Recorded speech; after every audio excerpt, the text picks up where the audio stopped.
President Clinton and the National Security Council met to review the whole strategy concerning Iraq.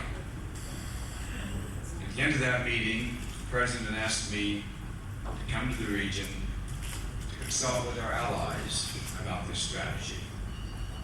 He specifically asked me to meet with the Amir, the Crown Prince, and the Minister of Defense of Kuwait, to consult with them about future actions, get their assessment of the situation, and to tell them, to reassure them, that we stand shoulder to shoulder with Kuwait. Operation Southern Watch, conducted by the United States, British, French aircraft, Saudi bases, and the very strong air and ground forces which we have here in Kuwait. Saddam Hussein has made numerous attempts to break out of this containment. He did it in '93, he did it in '94 by actually sending several divisions down to the Kuwaiti border again. Did it in '95, and now he's doing it again today.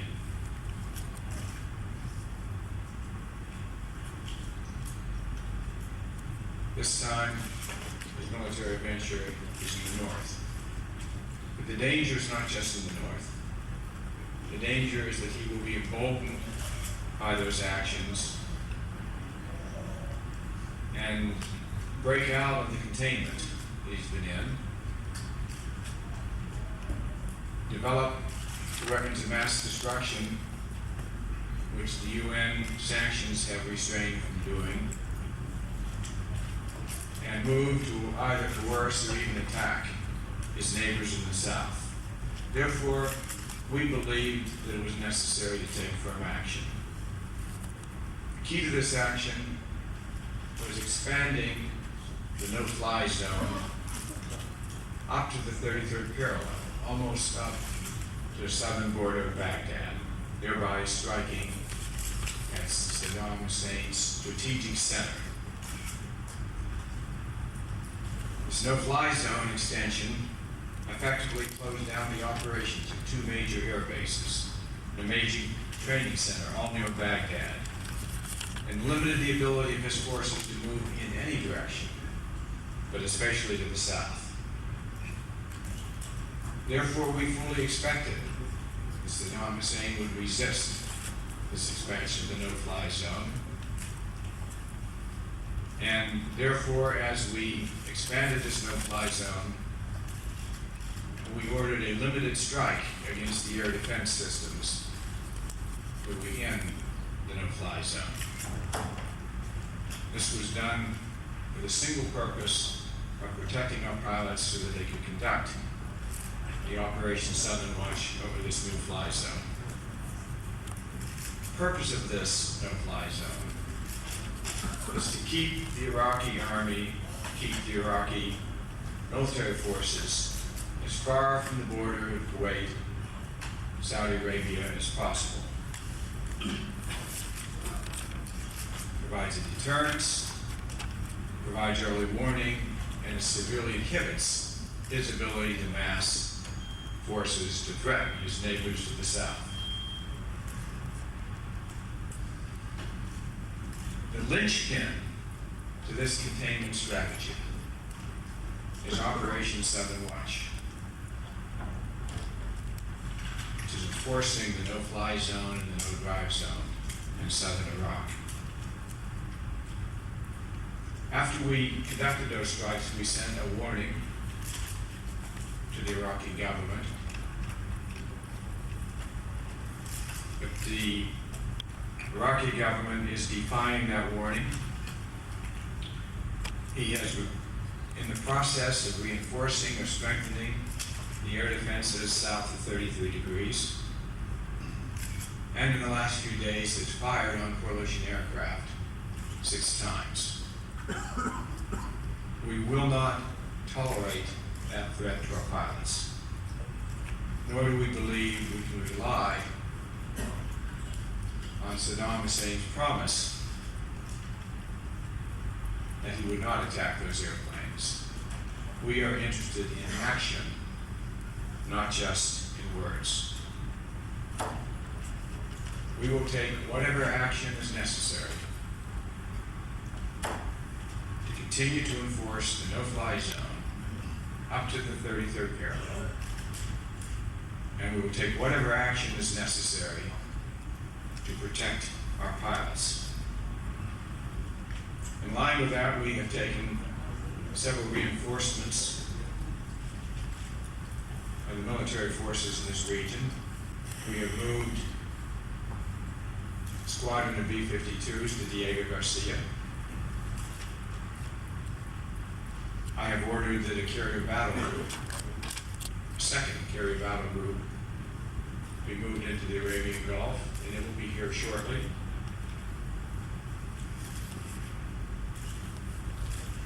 With the authority and permission of the Kuwaiti government, we have ordered 8 F-117s into Kuwait, and they are now in-country deployed, ready for operations. And I've also ordered a Patriot battery to be moved into Kuwait. Finally, at the meeting, National Security Council meeting, I requested permission of the President to send over the Army units, the Army personnel, that would round out the brigade of heavy armored equipment, which we have pre-positioned in Kuwait. The President gave me that authorization, subject, of course, to the approval of the Kuwaiti government. And I alerted our troops in Texas to be prepared for movement if we were able to make the deployment order. I have not authorized that deployment. I have not signed the deployment order and will not until I get the authority of the Kuwaiti government to do that. This morning, I met with the Amir, Crown Prince, Minister of Defense, and proposed that that deployment be made. The discussion was very positive, and the Emir said that that would be taken up. That issue would be discussed by the Defense Council. All of these actions are intended to send a clear, unambiguous message to Saddam Hussein. We stand shoulder to shoulder with our friends and allies, Kuwait and Saudi Arabia. No one should doubt that. The actions and deployments we are taking now are directed specifically at threats which we see from Iraq. What they indicate is that we are serious about our commitments to our friends and allies in this region.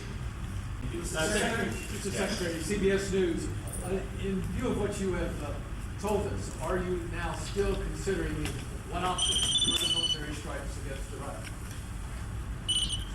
And that is still a possibility. Secretary, Mike Hanna from CNN.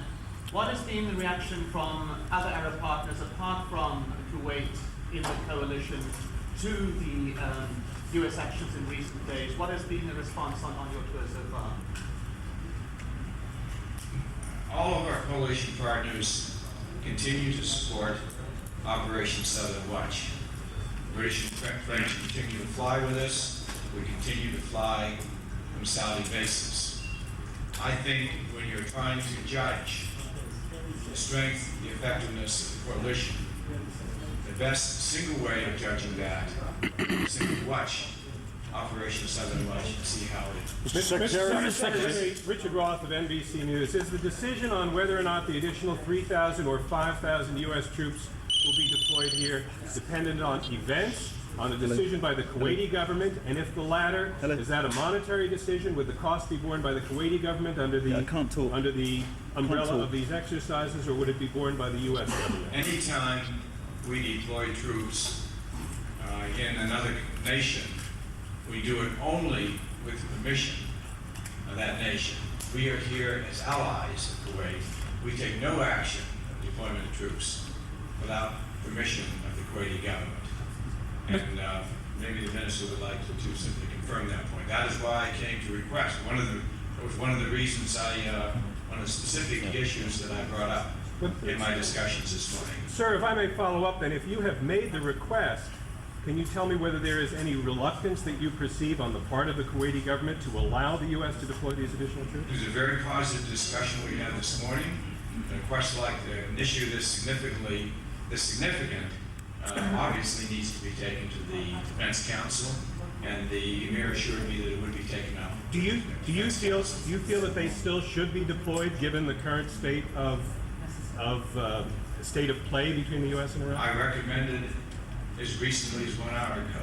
Mr. Secretary, Mr. Secretary, BBC News, it's reported from Saudi Arabia that the United States has said it will conduct further strikes against Iraq if Iraq doesn't move its missiles and air defense batteries out of the southern no-fly zone. Can you confirm that? Repeat the question. It's reported from Saudi Arabia that the US has threatened Iraq with further strikes if it fails to move its air defences and missiles out of the no-fly zone, the southern no-fly zone. We will take whatever action is necessary to continue Operation Southern Watch up to the 33rd parallel, and we will take whatever action we deem necessary to protect our air crews while we do that.